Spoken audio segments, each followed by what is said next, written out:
Hi friends, നമുക്കിന്നൊരു മാങ്ങച്ചാറിൻ്റെ recipe ഉണ്ടല്ലോ. ഇതൊരു കുറച്ച് മധുരവും പുളിയൊക്കെ കൂടിയിട്ടുള്ളൊരു മാങ്ങച്ചാറാണ്.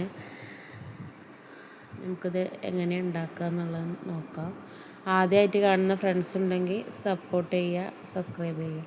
ഇതൊരു കിളിച്ചുണ്ട മാങ്ങയാണ്. ഒന്ന് അത്യാവശ്യം വലിപ്പമുള്ളതും ഒരെണ്ണം ഒരു ചെറിയ മാങ്ങയാണ്. കുറച്ചൊരു മധുരമുണ്ട്, കുറച്ച് പുളിയുണ്ട്. അങ്ങനത്തെ ഒരു മാങ്ങയാണ് കേട്ടോ.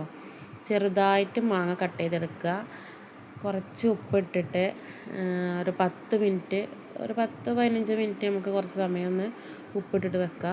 അതിന് ശേഷം ഞാൻ എടുത്തിരിക്കുന്ന നെല്ലറയുടെ പിക്കിൾ പൗഡറാണ്. കുറച്ച് സമയം നമുക്കൊന്ന് മിക്സ് ചെയ്തിട്ട് വെക്കണം. ഒന്ന് മധുരമുള്ള കാരണം പുളി ഉപ്പൊക്കെ ഒന്ന് അതിൽ പിടിക്കാൻ വേണ്ടിയിട്ടാണ്.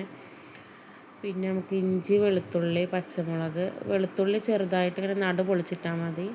പിന്നെ നല്ലെണ്ണയിൽ നമ്മൾ കടുകും ഉലുവയും പൊട്ടിച്ച് വെളുത്തുള്ളി, ഇഞ്ചി ഒക്കെ ഇട്ടതിന് ശേഷം ഒന്ന് കുറച്ചൊരു ഗോൾഡൻ കളർ ആവണ വരെ നന്നായിട്ട് മിക്സ് ചെയ്യുക.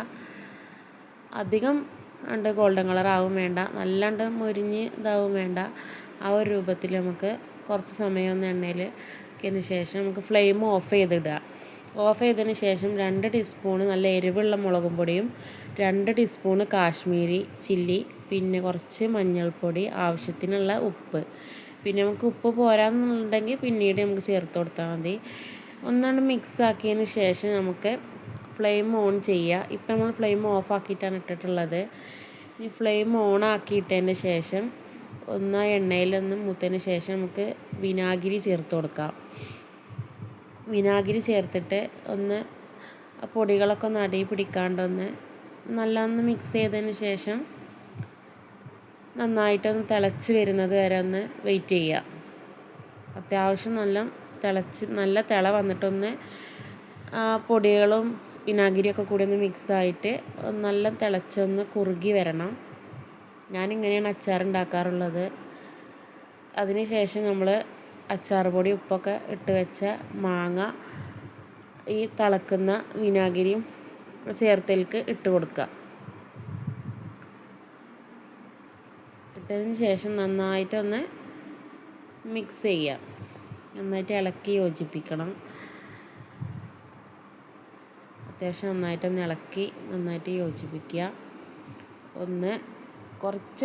നല്ല തിളച്ച് വരുമൊന്നും വേണ്ട, ഒന്ന് കുറുകി വന്നതിന് ശേഷം നമുക്കൊരു പാത്രത്തിലേക്ക് ചൂടാറാനായിട്ട് മാറ്റുക. ഇത് ഞാൻ പുതിയതായിട്ട് വാങ്ങിയൊരു അച്ചാറിട്ട് വെക്കാൻ വേണ്ടി കുഞ്ഞൊരു ഭരണിയാണ്.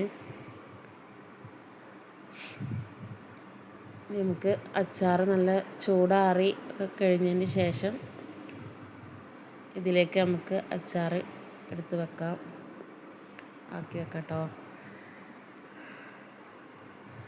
കുറച്ചൊക്കെ അച്ചാർ അതിലേക്ക് ആക്കി വെച്ചിട്ടുണ്ട്. ബാക്കി ഇനിയും അതിൽ കൊള്ളാത്ത ബാക്കിയുണ്ട്. അത് നമുക്ക് വേറൊരു ബോട്ടിലേക്ക് ആക്കി വെക്കാം.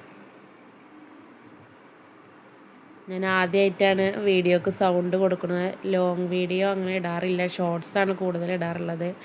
ആദ്യമായിട്ട് കാണുന്ന ഫ്രണ്ട്സ് ഉണ്ടെങ്കിൽ സപ്പോർട്ട് ചെയ്യുക, ചാനൽ സബ്സ്ക്രൈബ് ചെയ്യുക. അപ്പോൾ എല്ലാവർക്കും ബൈ.